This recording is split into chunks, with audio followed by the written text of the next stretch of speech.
What is the use of a login form which does not accept a password? Let's try and add a password to this in this step. Let's do it a little quickly. So what we want is, this is name, and we want to have a password field as well. So I'll say password, and I would need to create a text field to accept the password. In HTML5 there is a type called password, so I'll use that type password, and I'll also give the name as password because the name of this particular field is also password. So its type is password because when I type something in a password field, it will not be visible. And the name which I'm giving to it is also password. So now I have a password in here. As a first step, let's actually just display the password. Ideally, this should not be done because, I mean, why do you want to display a password on a screen? So not really good thing to do, but just to say that we are able to pick it up, let's add it to the welcome.jsp as well.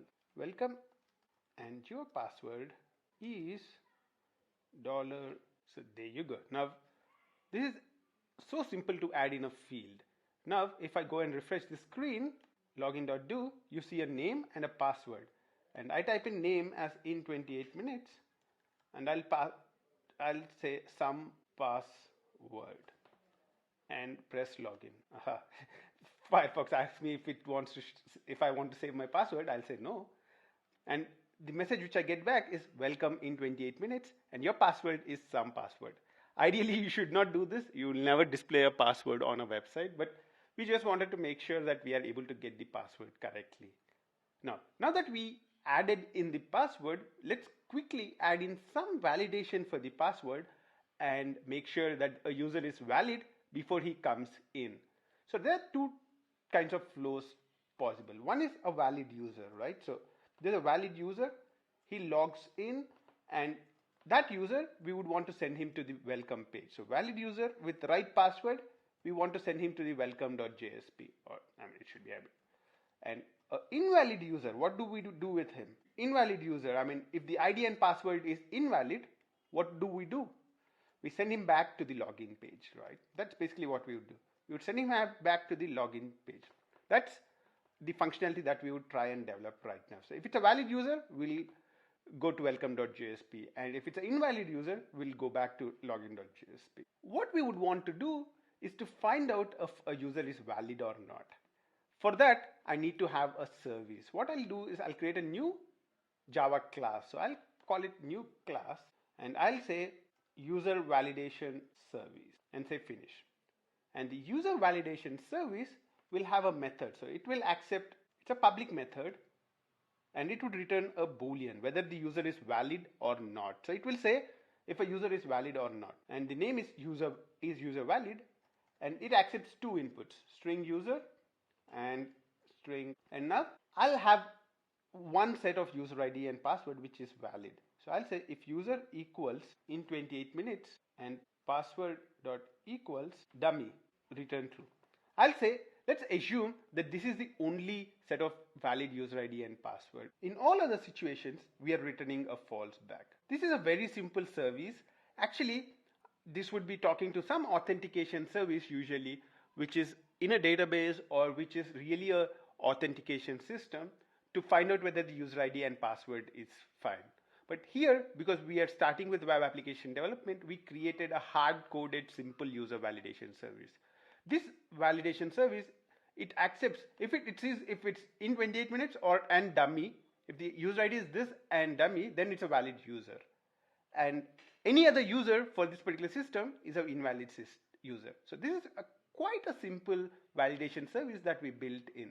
Now, we would want to make use of this in the login servlet. So what we want to do in the login servlet is in the post method, I'll do a right click, refactor, and extract local variable. And I'll give it a name. I'm getting the name from the request parameter, as well as I'll get the password as well. I'll call this pass. So all we are doing is we are taking from the request and putting it to a variable. Now I'm putting it to a variable so that I can pass it to the login service method. So we have actually created a user validation service. So what I'll do is I'll create an instance of the user validation service in here. So I'll say private user validation service is equal to new user validation service. I've created now the service. I would call the service from here. Service.is user valid. I need to pass in the name and the password. what does it return? It returns if the user is valid or not. So if is user valid? If user is valid, what do we want to do? If user is valid, we want to send him to the welcome JSP. That's what we decided earlier. So if user is valid, we will send him to the welcome JSP.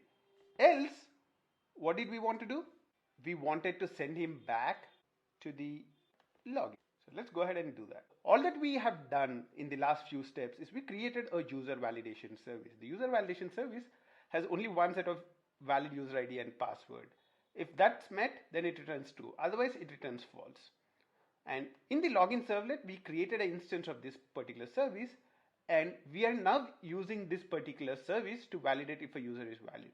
If the user is valid, we are sending him to the welcome JSP. He has entered the correct user ID and password, so he can go to the welcome.jsp. Otherwise, we are sending him back to the login.jsp.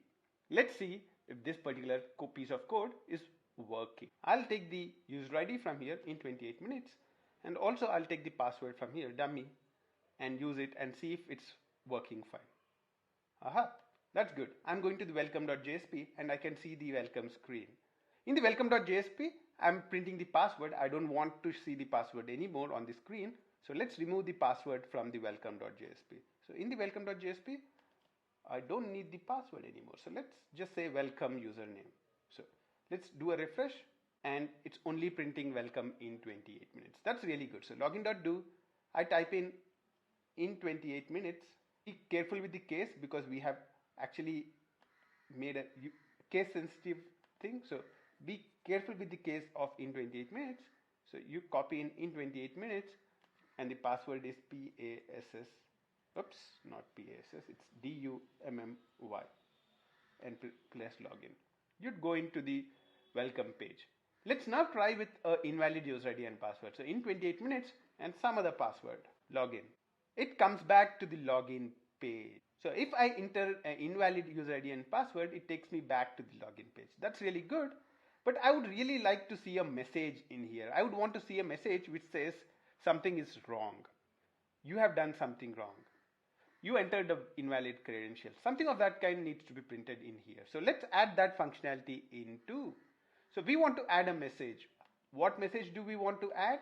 We want to add an error message. So how do we send that to the JSP? From servlet, if I want to send something to the JSP, one of the options is request. So request.setAttribute, error message. What is the error message? For now, I'll just hard code it in here. Invalid credentials.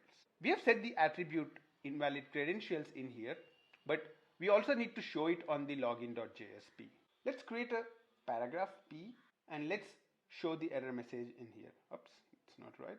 $. The thing which we used is error. It's case sensitive, so be very careful with it.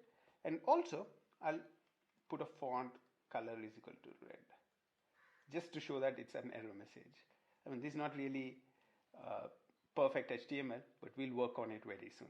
So font color is equal to red, error message, and the username and the password. Let's see what happens now. Login.do, I enter in 28 minutes as the name and some wrong password. Aha, there you go. Invalid credentials is coming in right now. So now I type in 28 minutes and the correct password, welcome in 28 minutes. That's perfect. So now if I enter the wrong password, invalid credentials. If I enter the right user ID and password, I'll be logging in. That's really cool. So you have actually implemented your first real login form using Post right now. In the next step, we would further enhance this functionality.